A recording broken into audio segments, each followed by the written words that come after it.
Television programmes, live Bible studies, गैर मसीहों के और आपके अहम तरीन सवालात के जवाबात, कई हार्ट इश्यूज पर मबनी ईमान अफरोज यूट्यूब चैनल, नौजवानों के मसाइल, ऑनलाइन कोर्सेज, मेरी कई कुतुब के तराजम, बाइबल मुकद्दस की कई कुतुब की तफासीर और इस बेशकीमत खजाना तक रसाई के लिए और बहुत कुछ और जानने के लिए विजिट कीजिए www.newlifeinstitute.org। जलाल के बादशाह, हमारे निजात दहंदा खुदावंद यीशु मसीह के पाक, मुकद्दस और कुदरत वाले नाम में आप तमाम सामाईन की खिदमत में जो हमारे साथ हमारी स्काइप आईडी पर मौजूद हैं और आप जो हमारे साथ फेसबुक के मुताद्दद पेजेस पर हमारे साथ शरीक हैं, आप नाजरीन की खिदमत में भी मैं खुदावंद का खादम होते हुए आदाब बजा लाता हूं और खुदावंद ही की तारीफ और हम्द और स्ताइश करता हूं कि एक बार फिर मुझे ये एक अनमोल मौका फराहम हुआ है कि हमारी स्काइप आईडी पर की जाने वाली दुआओं और परस्तिश के वसीला से और इस मीटिंग के प्रिजाइड किए जाने के वसीला से मैं बरकत पाने वाला हूं। और अब खुदावंद का कलाम मैं आपके साथ मिलकर सीखने को हूं, इस यकीन और ईमान के साथ कि खुदावंद आज फिर मुझसे और आपसे इस जिंदगी बख्श कलाम के वसीला से हम कलाम हो। आपको यह बात याद दिलाने की जरूरत ही नहीं, क्योंकि आप जानते हैं कि आज के दिन हम दानियेल नबी की किताब का मुतालिया करते हैं। 2 बाब में है, हम पहली 5 आयात पर बात कर चुके हैं। आज मैं 6 से 9 तक आपके साथ मिलकर सीखूंगा। अगरचे आयत 13 तक तकरीबन एक ही तरह की बातें चली आ रही हैं आयत 4 से लेकर, लेकिन फिर भी मैं चाहता हूं कि इस मुख्तसर से वक्त में इन आयात को लिया जाए और इन पर गौर किया जाए। और चूंकि आपके साथ शेयर करने से पहले मैं खुद बहुत स्टडी करता हूं, दीगर आलमों को भी सुनता हूं, सीखता हूं, और ज्यादातर उलमा वो एक बाब पर 30 यानी 30 मिनट में स्टडी देते हैं। ज्यादातर आलमों की बात करता हूं। तो चूंकि मैं आलम नहीं, मैं खुदा के कलाम का आपकी तरह तालिबे इल्म हूं, और इस सबब से मैं थोड़ा थोड़ा करके आगे बढ़ता हूं ताकि हम बेहतर तौर पर समझ भी पाएं और इन बातों को हम ज़हन नशीन भी करने वाले हों। दानियेल और दानियेल के साथी जिनकी रगों में यहोवा पाक खुदा पर ईमान दौड़ता था, उनकी रूट्स में इब्रानियों का ईमान था, और अब वो बहुत सारे और असीरों के साथ असीर होकर, कैदी बनाकर बाबल ले जाए गए। उस वक्त का बादशाह नबूकदनजर था। किस्सा अल मुख्तसर। एक बार बादशाह ने, यूं लगता है कि मुख्तलिफ अदवार में और मुख्तलिफ रातों को जब कभी वो सोता था, उसने कई एक ख्वाब देखे, और यह भी लगता है कि उसके हर ख्वाब का एक दूसरे के साथ कनेक्शन था। और यह भी पॉसिबल है कि दीगर ख्वाब उसने देखे तो हैं, क्योंकि यहां पर सीगा जमा मुस्तामल है, लेकिन एक ख्वाब मुमकिन है कि ऐसा हुआ हो जिसकी बाबत लिखा है कि उसकी नींदें उड़ गईं, उसका चैन जाता रहा, परेशान हो गया, खौफ उस पर तारी हो गया, सोचने लगा कि अब मैं क्या करूं। उसने अपने मशीर, जिनमें नजूमी, फालगीर, कसदी और इसके अलावा जादूगर थे, इल्मे नजूम के माहिर लोग भी, उन सब को उसने बुलाया, क्योंकि अक्सर औकात पुराने वक्तों में इस तरह के बादशाह जो बुत परस्त थे, वो अपने मुस्तकबिल को जानने के लिए इन लोगों से मदद हासिल करते थे। और अगर मैं यूं कहूं कि उस वक्त के एतबार से ये जो कसदी थे या फालगीर थे या जादूगर थे या नजूमी थे, इन्होंने अपने इल्म में पीएचडी की हुई थी, सबूत नहीं है, लेकिन इसमें कोई शक भी नहीं, क्योंकि बादशाह के दरबार में कोई एरा वगैरह थोड़ा ही आ सकता था, और बादशाह जिनके साथ मशवरत करते थे वो कोई आम लोग नहीं थे। अब होता यह है कि जब इन तमाम लोगों को बुलाया गया, क्या मालूम 25 थे, 30 थे, 50 थे, 75 थे, मुझे मालूम नहीं, लेकिन उन सब को बुलाया गया और बादशाह इंतहाई खौफ व हरास में मुब्तला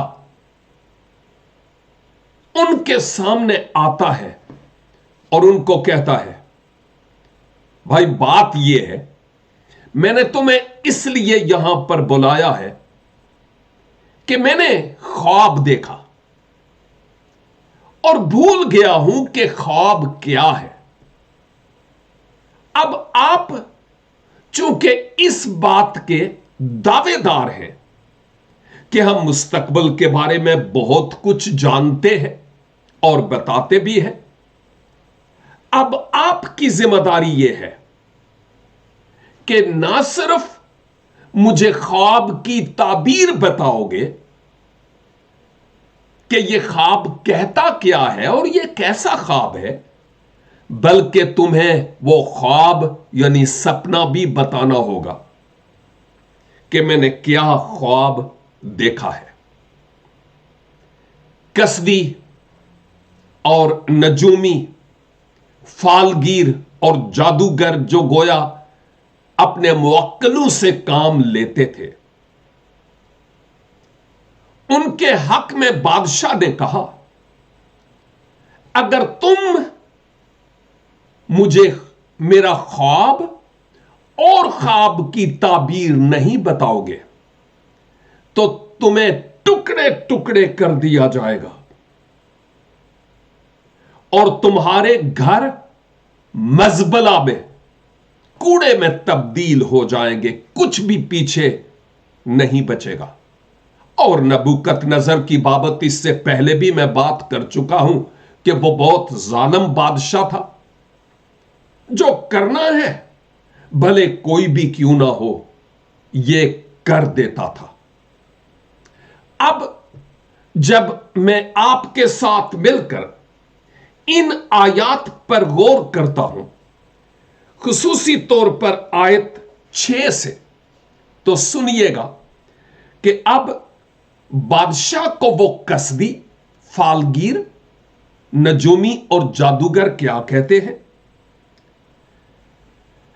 इससे पहले बादशाह ने कसदियों को जवाब दे दिया था कि बादशाह, आप हमें ख्वाब बताएं और हम ख्वाब की ताबीर बताएंगे।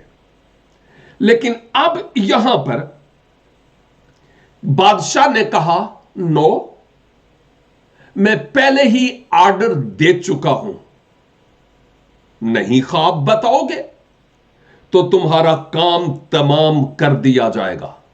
आयत 6, लेकिन अगर ख्वाब और उसकी ताबीर बताओ तो मुझसे इनाम और सिला और बड़ी इज्जत हासिल करोगे। इसलिए ख्वाब और उसकी ताबीर मुझसे बयान करो। यह आयत सिर्फ 6 थी।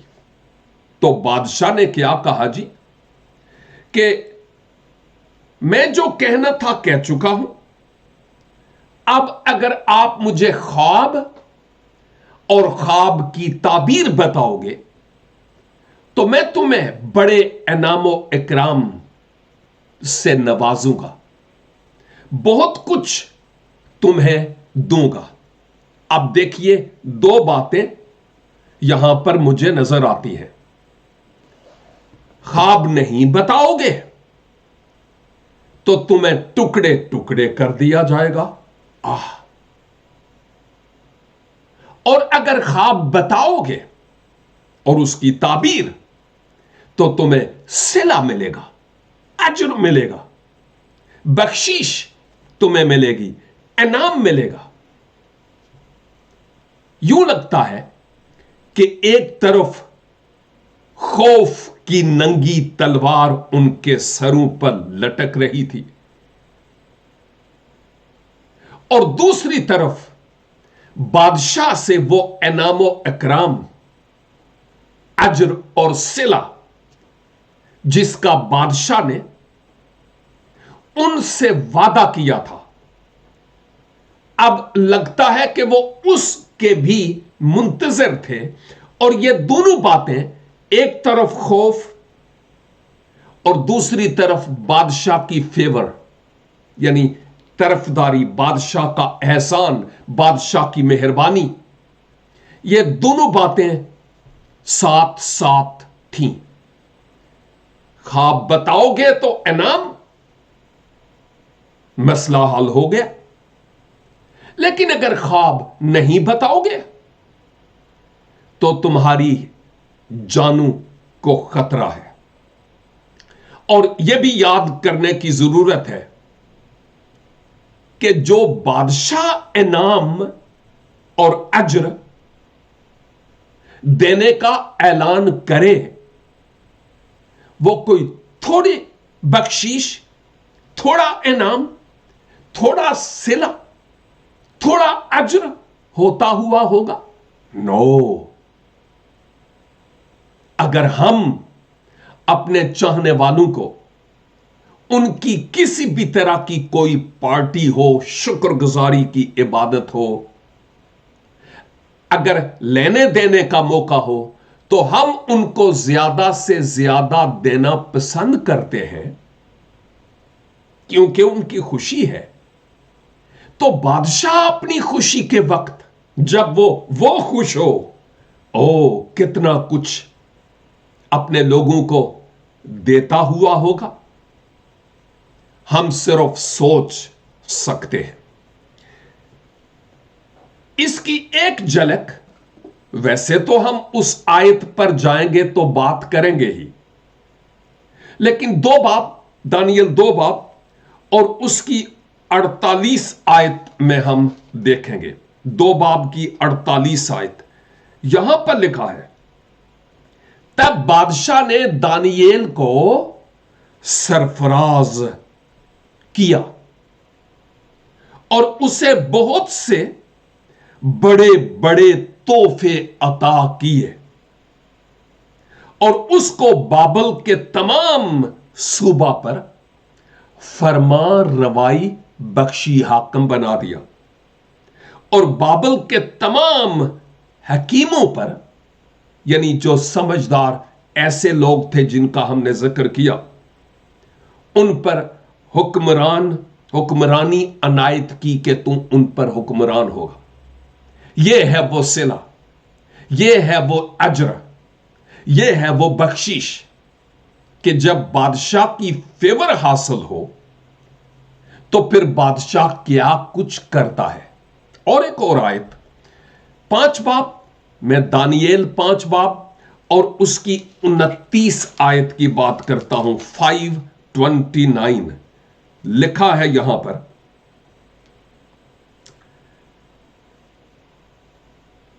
तब बेलशजर ने हुक्म किया और दानियेल को अर्गवानी खिलत पहनाया गया लिबास और जरीन तोक यानी सुनहली जुब्बा चोगा और उसके गले में डाला गया और मुनादी कराई गई कि वो मुमलकत में तीसरे दर्जा का हाकिम हो। आप बाद में चाहें तो इसका मुवाजना कर सकते हैं। आस्तुर 5:11 और फिर आस्तुर 6 बाब और उसकी 7 से 9 आयात भी। जरा कंपैरिजन, मुवाजना आपको पता चल जाएगा कि यहां पर क्या है। तो मुख्तसर बात यह है कि बादशाह ने दानियेल को कैसा सरफराज किया। सोच लीजिए, 2 रेफरेंसेस मैंने आपकी खिदमत में रखे हैं, 2 की 48 और 5 की 29। एक बात यहां पर मेरा मन करता है कि करूं, और वो बात यह है, जे तू मेरे गुनाहां दा करे हिसाब, कौन जो तैनू खलो के दे सकदा जवाब। असल में दानियेल अपने आप में कुछ भी नहीं था। He was just an instrument in the mighty hand of our Lord God. और चूंकि उसके जीवन का, उसकी जिंदगी का रिमोट कंट्रोल और उसके साथियों का खुदावंद के हाथों में था, यहोवा के हाथों में था, और उसने दानियेल पर निगाहे करम की और दानियेल को हिकमत दी। और फिर वो वक्त आया कि वो हिकमत को इस्तेमाल करे और सरफराज हो। एक और मकाम पर आया है, सरफराजी ना तो मशरक से ना मगरब से, बल्कि खुदावंद की तरफ से मिलती है, उसकी तरफ से आती है। सो दानियेल और दानियेल के साथियों की और अहदे अतीक में यूसुफ की सरफराजी, और आज मेरे भाइयों और बहनों मेरी और आपकी सरफराजी, इसलिए नहीं कि हमने कोई बड़े तीर मारे हैं, नो नो नो नो, यह खुदावंद की खास फेवर के सबब से है। एक और बात यहां पर जो करना चाहता हूं वो ये, एक तरफ खुदा की अदालत, खुदा का गजब जो गुनाहगार शख्स के लिए है, और दूसरी तरफ खुदा की मोहब्बत, खुदा का प्यार जिसकी वो पेशकश करता है, ऑफर करता है गुनाहगार शख्स को। बादशाह के लिए मैंने क्या कहा था, एक तरफ उसका खौफ और दूसरी तरफ उसका अजर और इनाम। खुदा आदिल है और उसके दूसरी तरफ खुदा मोहब्बत भी है। अगर वो हमारे पापों का हिसाब करे तो कौन उसके हुजूर खड़ा रह सकता है? और वो तमाम लोग जो आज सिर्फ ये सोचते हैं मैं असल में एक एवेंजेलिकल प्रीचर हूं, समझ रहे? और मैं ये कहूंगा कि वो तमाम लोग जो ये सोचते हैं मेरे हदिये, मेरी दायकियां, मेरे रुपए, मेरे नेक का माल, मेरी कुर्बानियां, मेरा गिरजे जाना,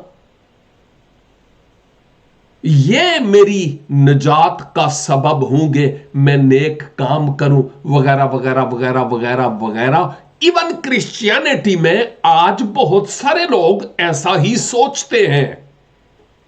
और अगर आपकी ऐसी ही सोच है कि मैं और अच्छा बन जाऊं, कुर्बानियां करूं, नजराने दूं, चंदे दूं, चर्च जाऊं, इबादत करूं, तो फिर तुहाडे विच ते गैर कौमां विच कख भी फर्क नहीं,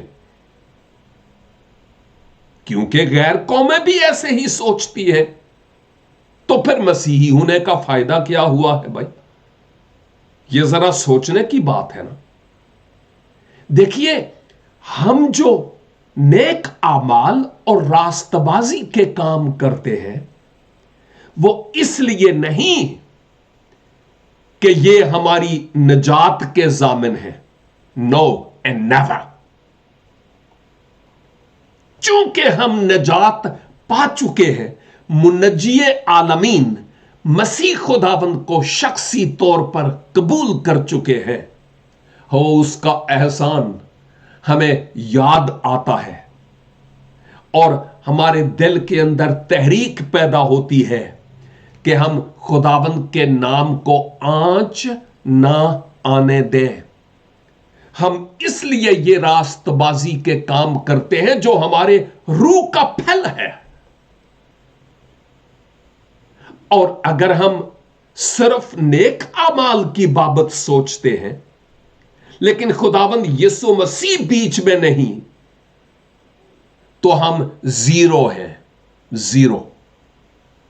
सबसे पहले यीशु को हमें अपने दिल के तख्त पर राजा के तौर पर बैठाने की जरूरत है। उसके बाद उसके एहसानमंद होते हुए वो करने की जरूरत है जो उसके जलाल का सबब हो। बादशाहों का बादशाह और खुदाबंदों का खुदाबंद, एक तरफ वो आदिल जज और मुनसिफ के तौर पर है और दूसरी तरफ वो अपने प्यार को पेश करता है सलीब पर अपने बेटे, अपने पुत्र यीशु मसीह को देने के वसीला से। क्या हम कसदियों और नजूमियों और फालगीरों और जादूगरों की तरह खौफजदा हैं खुदा से,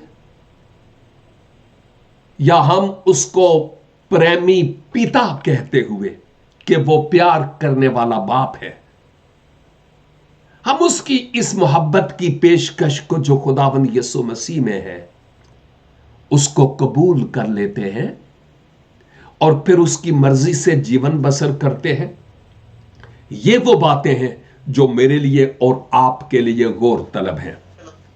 और ये वो मेन बात थी जो मैं आप से करना चाहता था, क्योंकि बहुत सारे हमारे नाजरीन यूट्यूब पर, फेसबुक के कई पेजेस पर जो इस वक्त प्रोग्राम देख रहे हैं और शायद हमारी स्काइप आईडी पर भी जो इस वक्त सुन रहे हैं, कोई हो जिसकी शायद सोच इसी तरह की हो और खुदावंद चाहते हैं कि मेरी और आपकी जिंदगी में वो एक इनकलाब पैदा करें। आयत 7 आपके सामने रखता हूं, लिखा है, उन्होंने फिर अर्ज की कि बादशाह अपने खादमों से ख्वाब बयान करे तो हम उसकी ताबीर करेंगे। क्या वो कह रहे थे बादशाह को कि हम ख्वाब तो आप बताएं اس کی تعبیر آپ کو ہم بتائیں گے. بادشاہ کو یہ کہہ رہے تھے کیونکہ وہ جانتے تھے کہ بادشاہ کے دل میں کیا ہے، کیا خواب تھا، ہمیں نہیں معلوم. اگر خواب بتائے تو ہم سب کچھ بتا دیں گے، لیکن کون جانتا ہے مستقبل کے بارے میں کہ مستقبل میں کیا ہونے والا ہے؟ یہ جادوگر، یہ نجومی، یہ فالگیر، یہ کسبی لوگوں کو الو بنا رہے تھے.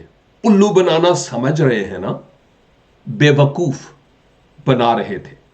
ایون بادشاہ کو بھی پتہ نہیں کب سے وہ اس کو بے وقوف بناتے رہے. آج بھی اس دنیا میں غیروں میں بھی اور اپنوں میں بھی بہت سارے لوگ ہیں جو دوسروں کو غلط تعلیم دے کر بے وقوف بناتے ہیں.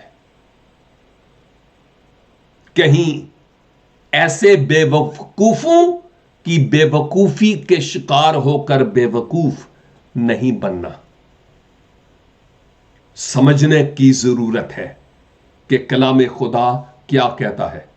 اگر کوئی آپ کو یہ کہے او جی تہاڈا بیڑا غرق ہو جائے گا اس لئی کہ تسی چندہ نہیں دیتا، تسی دایکی نہیں دیتی، یہ صرف پیٹ کا خادم ہے، خداوند کا نہیں.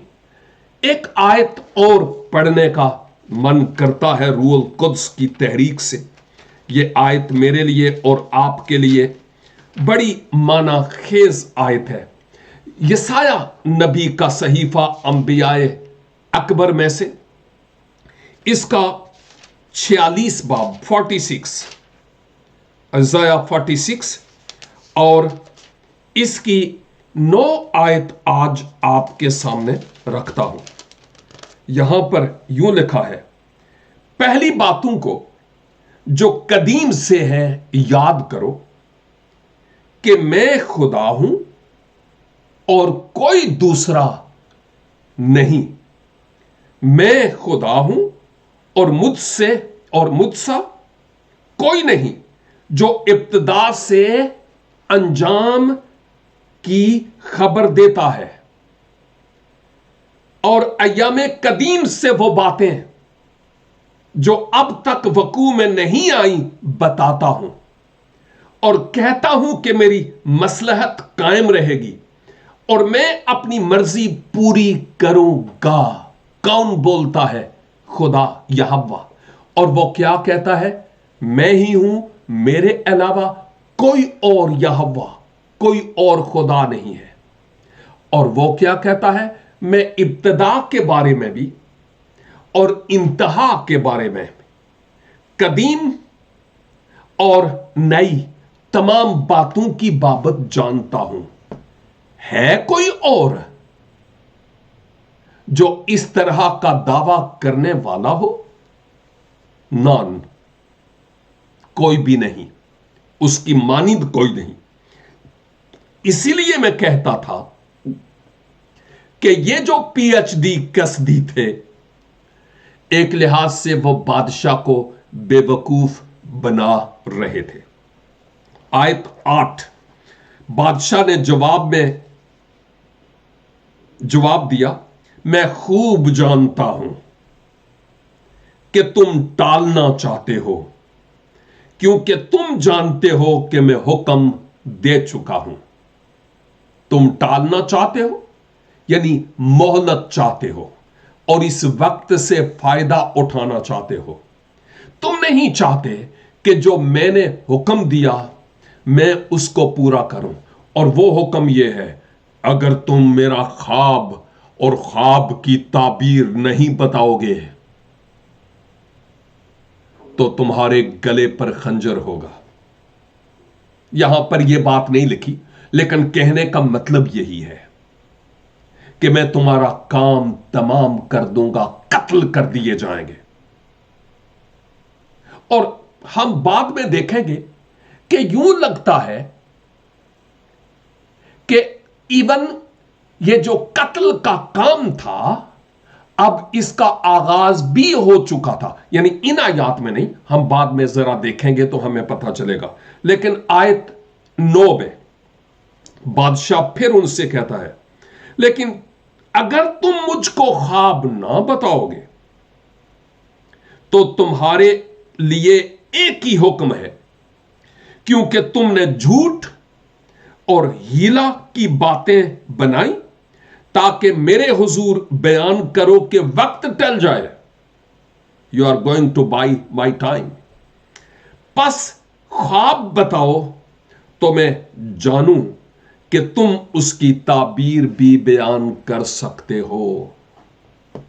یہ پہلے ہی میں نے کہا تھا کہ آیت 13 تک بادشاہ اور ان لوگوں کے بیچ میں مکالمہ بازی ہو رہی ہے، اور بادشاہ یوں لگتا ہے پریشان تو ہے ہی، ہراساں ہے ہی، لیکن اب ان کو یہ کہتا ہے اگر تم مجھے خواب نہیں بتاؤ گے، اور خواب کی تعبیر حکم ہو چکا ہے، پرنٹ آؤٹ نکل چکا ہے، I will not change it. میں تمہارا کام تمام کر دوں گا. اصل میں حرف آخر کے طور پر میں یوں کہوں گا، اس خواب اور خواب کی تعبیر کے پیچھے یہوہ خدا کا ہاتھ تھا جو نبوکت نظر کو خاص لیسن یعنی سبق سکھانا چاہتا تھا. اس کے پیچھے خداوند کا ہاتھ تھا کہ دنیا کے معبود محض بت ہیں، نہ وہ سنتے ہیں نہ وہ بولتے ہیں، کچھ نہیں کر سکتے. یہوہ خدا اس پورے مکاشفہ کے ذریعہ سے یہ ظاہر کرنا چاہتا تھا میں ہی خداوند ہوں، میں قدیم سے آخر تک کی باتوں کو جانتا ہوں، میرے علاوہ کوئی اور معبود نہیں ہے، تم میری طرف رجوع لاؤ. او میرے عزیزو، خدا کیسے بعد میں اس مقصد کے لیے دانیل کو چنتا ہے کہ وہ بادشاہ پر خواب بھی اور خواب کی تعبیر بھی ظاہر کرے. اس بات کو اس وقت میں تجسس میں رہنے دیتا ہوں تاکہ وقت آنے پر ان باتوں پر غور کیا جائے. لیکن جو بات میں نے کہی کہ خدا کا غضب اور قہر اپنی جگہ ہے ان لوگوں پر جو ناراض تھے اور خدا کے مسیح یسوع کے وسیلہ سے نجات کے منصوبہ کو قبول نہیں کرتے، لیکن دوسری طرف خدا کی محبت خدا میرے لیے اور آپ کے لیے پیش کرتا ہے. اس کے پاک روح کی قدرت سے میں نے 1984 میں اس کی اس پیشکش کو قبول کیا. اگر میں آپ سے پوچھوں کہ آپ نے کب اس کی پیشکش کو قبول کیا، یسوع مسیح پر شخصی طور پر ایمان لائے، معلوم ہے؟ اور اگر نہیں تو اس وقت کو ہاتھ سے جانے نہ دیجیے. کہیں اپنے چندوں پر اور ہدیوں پر اور بریانیوں پر تکیہ نہ کرتے رہیں. میں نہیں کہتا ہوں کہ یہ باتیں بری ہیں، نہیں، اچھی باتیں ہیں، لیکن ان کا نجات سے کوئی تعلق نہیں ہے، گناہوں کی معافی سے کوئی تعلق نہیں ہے، ہمیشہ کی زندگی سے کوئی تعلق نہیں ہے. اس کے لیے مسیح یسوع کو شخصی نجات دہندہ کے طور پر قبول کر لیجئے. خداوند اس زندگی بخش کلام کے وسیلہ سے آج ہمیں برکت دے. تھوڑی سی دعا کے ساتھ میں آج اپنی بات کا اختتام کرتا ہوں. اے قادر مطلق، شکر گزار ہوں کہ آپ کے نام میں قدرت اور فتح ہے.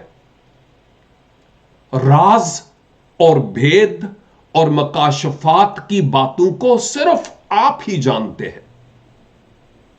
ओ खुदावंद, मिन्नत करता हूं, हमें फजल बख्शिए कि हम आप ही पर तवक्कल करें और आप ही की तरफ देखें, क्योंकि सरफराजी आपकी तरफ से मिलती है। और अगर आज मेरे सामईन और मेरे नाजरीन में कोई ऐसा भाई, बहन, बुजुर्ग, बेटा या बेटी है जिनको यह मालूम ही नहीं कि मैंने मसीह को पाया या नहीं, ओ खुदावंद, आज पाक रूह की तहरीक से उनकी जिंदगी में आप काम कीजिए, ताकि आज ही बेड पर जाने से पहले अपने गुनाहों का इकरार करके, अपने गुनाहों से तौबा करके, खुदावंद यीशु आपको अपने शख्सी निजात दहंदा के तौर पर कबूल करने वाले हो और अपने दिल का दरवाजा आपके लिए खोलने वाले हो कि आप उनके मन में आए और वो आपके लिए जीते रहे। खुदावंद, आज का कलाम किसी एक की जिंदगी की तब्दीली का सबब बन जाए और जो बातें हम सब के सीखने के लिए हैं, हर रोज हमें उन पर गौर-व-खोज करते रहने का फजल अनायत फरमाए। हमारी दुआ को, मिन्नत को, शुक्रगुजारी को सुनिए और बिलखसूस हम उन तमाम बीमार और परेशान हाल लोग जो इस वक्त पाकिस्तान में हैं या हिंदुस्तान में परसिक्यूटेड हैं, आपके सुपुर्द करते हैं। अपने दस्ते कुदरत को उन पर बढ़ाइए, शफा दीजिए, सुख और चैन और राहत और आराम बख्शिए। मेरी शुक्रगुजारी और दुआ को सुनिए और कबूल फरमाइए। मसीह खुदाबंद के वसीले से हम ये दुआ मांगते हैं, आमीन। खुदाबंद आज इस कलाम के वसीला से आप सबों को ढेरों बरकत अनायत फरमाए। उम्मीद वासे क्या फिर मिलेंगे जब खुदाबंद की मर्जी होगी। तब तक के लिए खुदा हाफिज।